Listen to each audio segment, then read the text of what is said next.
Madame la ministre, il n'y a pas que le périnée qui craque. Cigogne, mais pas pigeonne. Fini d'être sage, les sages-femmes ont la rage. Ces slogans, je les ai lus sur des pancartes à Amiens, mais on les retrouve à Tours et à Strasbourg, à Paris et à Nancy, dans des manifestations qui rassemblent jusqu'à un quart de la profession, dans une grève qui dure maintenant depuis plus d'un mois. Ce mouvement de conquête, de reconquête par les femmes, pour les femmes, je voudrais ici en montrer le sens profond, le replacer dans le temps long. Durant des siècles, les sages-femmes ont procédé seules, sans hommes, sans médecins aux accouchements. Mais voilà que d'un coup, dans l'après-guerre, tout leur savoir millénaire est rejeté comme des préjugés de grand-mère. Elles subissent les dictates des médecins. Et c'est un médecin qui me racontait cela, un gynéco, Paul Cesbron, co-auteur de Une histoire de la naissance en Occident. Tout le pouvoir réside désormais entre les mains de la science, me disait-il. Et c'est nous les blouses blanches, nous qui savons. La science impose alors la position, ce sera pour toutes allongées les jambes en l'air. La science impose après la naissance la position du bébé, ce sera sur le ventre et plus sur le dos. La science impose qu'on donne le biberon et plus le sein. La science impose même les horaires des biberons, 8 heures, 11 heures, 16 heures. La science impose surtout d'avoir le sexe tranché. Arrive la manie de l'épisiotomie, se souvient Paul Cesbron. Je me vois avec une paire de ciseaux en train de couper leur périnée. C'est tout de même violent comme pratique.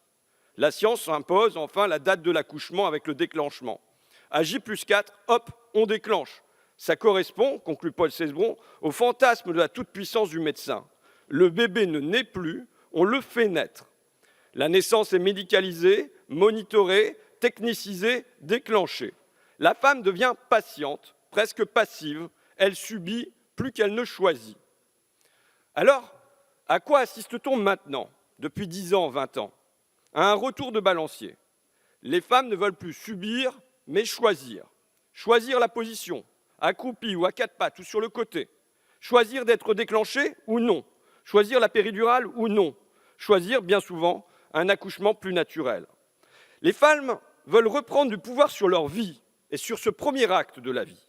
Et en même temps, les sages-femmes, elles aussi, reprennent du pouvoir sur ce premier acte de la vie. Elles retrouvent leur place au premier rang dans la salle d'accouchement, pour de mauvaises raisons. La France manque de gynécos, les sages-femmes coûtent moins cher, mais aussi pour de bonnes raisons. Elles ne se laissent plus taire, plus reléguées derrière. Elles revendiquent leur savoir, leur savoir-faire, la maïeutique, l'art de l'accouchement. Elles participent à une renaissance de la naissance, à une réinvention de ce geste millénaire par les femmes et pour les femmes, pour leur bien-être, pour leur santé, pour leur sécurité. Et déjà des fruits sont là, le taux d'épisiotomie a diminué, même s'il reste élevé. Voilà le mouvement historique, le mouvement pour moi formidable d'émancipation, de libération auquel nous assistons. Mais ce mouvement de progrès est aujourd'hui entravé par les budgets, entravé par les grosses maternités, entravé par les manque d'humains, manque de mains. Que se passe-t-il? Quelle est la contradiction présente? Une naissance plus naturelle, moins médicalisée, ça prend plus de temps, ça réclame plus d'accompagnement. Or, combien sont-elles en salle d'accouchement? 2 sages-femmes. 2 sages-femmes à courir entre 4, 5, 6, 10 patientes, avec parfois des histoires atroces, franchement gore, que je vous épargne ici, mais qui leur font dire, le matin, on arrive avec l'angoisse, j'espère qu'il ne va pas y avoir de mort. Et le soir, quand on se rassoit dans la voiture, on fait ouf. Elles éprouvent surtout, plus quotidien, plus ordinaire, le sentiment, leur travail, de mal le faire, toujours un œil sur le chrono. Ce matin, j'étais en chambre, ça sonne chez une patiente qui voulait la péridurale. Mais on arrive trop tard, l'accouchement était en cours et donc dans la douleur. Une patiente, je lui ai menti, elle était à 3 cm, mais je lui ai dit « marchez encore 1 heure et après ça sera bon parce que j'avais 4 dossiers en retard ». Des déclenchements, on en fait par facilité, ça permet de programmer. On nous oblige à accoucher à la chaîne et en même temps on nous dit qu'il faut accompagner, alors que nous n'avons pas 5 minutes pour discuter.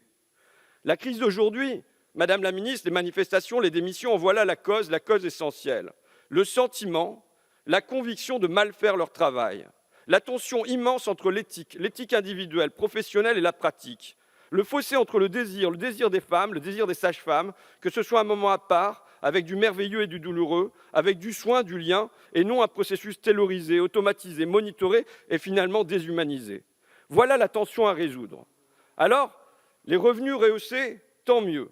La formation allongée, tant mieux.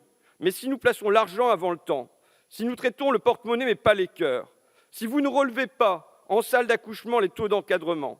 Si ne vous permettez pas plus de liens, plus de soins, alors rien ne sera résolu et les sages-femmes continueront de craquer plus que le périnée.